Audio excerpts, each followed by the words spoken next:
Hi there, Shannon here with Genesis Balance. Do you have a goal or a desire that you really want to achieve?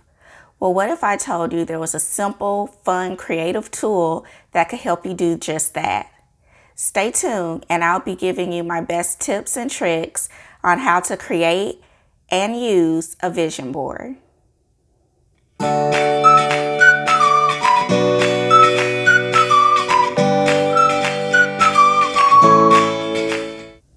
So this weekend, I'm going to be creating my 2020 vision board, and I'm actually going to be attending a vision board party that a friend of mine is hosting.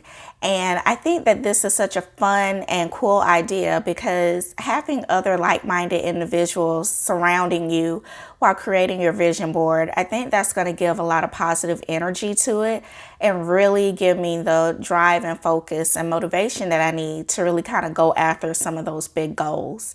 So today I thought that I would kind of run through what a vision board is and how you can use it as a tool to really reach those goals that you have. So a vision board you can think of as like a blueprint for your dream life. That's why sometimes they're actually called dream boards. But vision board, dream board, they're really the same thing. But it's a blueprint for what you see as your dream life and how you want things to be. And it's a really great tool to use to help you stay focused. And there's a few great points about vision boards that I thought I'd share with you. So the first one is it really forces you to get really clear and specific about your dreams and your goals. If you don't know exactly what it is you want, then you won't really know what to put on your board, what type of images or quotes and affirmations, which is something that I'll get to in a moment. But you won't really know what to put on your board. So when you're planning out your vision board, it is a really good idea to get as specific as possible and think about the different domains of your life: home, work, social, love, all of those different domains that make up your life, and really get specific about what it is that you want. Another thing that a vision board does that's really cool is that it helps you visualize your dream coming true. And visualization is such an important component to really reaching your goals. The really cool thing about it is your brain won't know the difference between you working toward and reaching that goal and you visualizing reaching that goal. So what does that mean? Well, have you ever noticed that if you go to a sad movie, you may cry, or you may read a book and you become really enthralled with the characters, their stories, their relationships, and you really feel like you know these characters? That's because your brain doesn't really differentiate between reality and fantasy. So by putting together a vision board and looking at it every day and really utilizing it, you are essentially tricking your brain into feeling the feeling of already having those items, the feeling of already obtaining those goals, the feeling of reaching that dream. And that is imperative in the ability to actually obtain those goals and dreams, because what it does is it forces you to act in a manner as though you've already reached that goal. And so you start to do things that you would do to have that goal, that you need to be doing to reach that goal. You start to naturally incorporate them into your daily life because your mind is already formulating, what does this feel like if once I attain it? What does it feel like? So another great thing about vision boards is that it acts as a reminder of what your focus is. So there's a concept called shiny object syndrome. And what it is basically you may be trucking along, trying to reach a certain goal, and then another idea pops up, another goal pops up, something somewhat related, something that may seem better, and you get distracted. And a vision board is really going to help you keep your focus because you're looking at it multiple times a day and you're seeing, this is my focus. This is what I'm working toward. And it really helps kind of develop the habit of staying focused on one thing or several things, but one main goal overall. So things to think about with your vision board. Some of the things that I know I always think about is, am I going to use magazine cutouts or real pictures or both? So what I typically do, and I know that when I go to the vision board party this weekend, it's actually going to be a little bit different than what I normally do. But what I typically do for my vision boards is I use a combination of real pictures and pictures that I actually search for. I search for them online and just kind of grab those pictures and print them off. I use a combination of those two things. The reason I do that is because I don't only want to focus on, specific objects that I'm trying to obtain. I like to also focus my vision board on the feeling that I would get from having met a certain goal. So for instance, one of the pictures on my previous vision board that I probably will carry over to my new vision board is a picture of me from Jamaica, my favorite picture of myself from when I visited Jamaica, because I had such a great experience and such a good feeling that came from being on that trip. And so when I see that picture, it's not really so much about me wanting to get back to Jamaica, although I would love to. It's more about the feeling that I got from being there. And that's what I'm trying to hold on to. So for instance, that's one thing that will need to be an actual picture that I have of myself, because I am trying to capture the sensation, the feeling that I had in that picture. Another thing that I will probably incorporate this time around, just because of the setup being a party atmosphere, I know that my friend is going to be getting a lot of magazines, and we're going to cut out pictures that pertain to the goals that we have, the things that we want. And even with cutting out magazine clippings, I can look at certain pictures and see what type of feelings those pictures invoke and use those pictures to symbolize what I want to feel when I reach that goal. Remember, the biggest part about a vision board is that visualization piece. You want to be able to visualize what it feels like when you have met your goal. You want to visualize what it's going to be like. It's not just about the physical objects that you may be looking to obtain. Now, that being said, that doesn't mean that my vision boards don't ever have physical objects, because they do. For instance, one year, I like to collect handbags. And so there was a particular handbag that I wanted, and I put that on my vision board.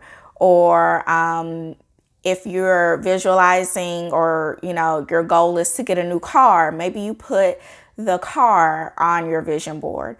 So that's not to say that you never put objects on your vision board. It's just that one of the key factors that I think for me makes vision board so powerful is the ability to kind of take a snapshot of a feeling and put that on there as well. Another thing to think about when you're making a vision board is, do I want to make one vision board, or do I need multiple vision boards for different domains of my life? So if you remember a few minutes ago, I mentioned the different domains you want to think about, work, you want to think about home, you want to think about your love life, your social life. Maybe you want to think about travel. There's so many different domains, and there's so many different ways to go about building a vision board for those domains. So one of the questions you want to ask yourself is, do I want to do just one large, all-encompassing vision board? Or do I want to do several smaller vision boards to kind of cover the different domains and focus on the different items at different times? Another thing to think about is the amount of space that you have for where you're going to put your vision board. That may dictate whether or not you're going to do one really big one, or whether you're going to do several smaller ones, because a vision board isn't going to work if it's not placed somewhere that you can look at multiple times a day. because that repetition is what builds that visualization piece for you and really helps mold you into a person that has already obtained those items or those feelings, those sensations. So you're kind of working backwards when you're making a vision board. You're kind of working from the standpoint of, once I already have everything that I want, what does that feel like? And then you're putting the images and the quotes and the affirmations and everything in place that represent what does it feel like once I already have it. And then you're looking at that vision board every day and you're visualizing yourself having these things. And in turn, your mind starts to shape and mold you to start behaving as though you already have those items, those sensations, those feelings, those objects, whatever it is that you're visualizing for yourself. And once you do that, you'll start to see that you're manifesting those things into your life. You'll start to see that when I behave in this manner, I, don't spend as much money. So I do build my savings account and now I am cutting down on my debt, things like that. So you're kind of working backwards from where you want to be. And you need to make sure that your vision board is somewhere positioned where you can see it multiple times a day to really kind of ingrain that concept and really start the visualization process. Another point that you may want to think about is, am I going to be using quotes or affirmations or, Bible verses for some people, whatever it is, whatever kind of draws that inspiration out of you, are you going to be putting that on your vision board? One of the things that I would normally put on my vision boards, it says boss lady, because my goal in life was to kind of work for myself. That was something that I always wanted to do. That's kind of where my mindset is, or my head is. I wanted to be able to work for myself. I wanted to continue to be able to work for myself. So boss lady is something that I like to put on my vision board. You may want to use an affirmation because, again, your vision board is something that you're going to be looking at every single day, multiple times a day. And there's no better way for an affirmation to work than to use it over and over and over again. So if I want to kind of invite love, energy of love into my life, maybe I'll use one of my affirmations that I feel love every day, or, I am loved every day in every way. And once I start repeating that over and over, every time I see my vision board, now I'm kind of getting a 2-for-1 because I'm utilizing my affirmations daily, multiple times a day. And I'm also visualizing myself in the dream life. I'm visualizing what it is that I'm working toward and what it is that I want to do. So then the last thing that you really should think about is, where are you going to put your vision board? This kind of ties back into, are you going to do multiple vision boards, or am I going to do one big vision board? Well, it's really going to depend a lot on where you plan to put your vision board. Where do you have space? If I didn't have a lot of space to hang up my vision board, I might want to make a smaller vision board, or I might want to make several smaller vision boards that maybe I rotate it through, or maybe get really creative and make a vision board on my computer and actually use it as the wallpaper on my computer so that I would see it every day that way.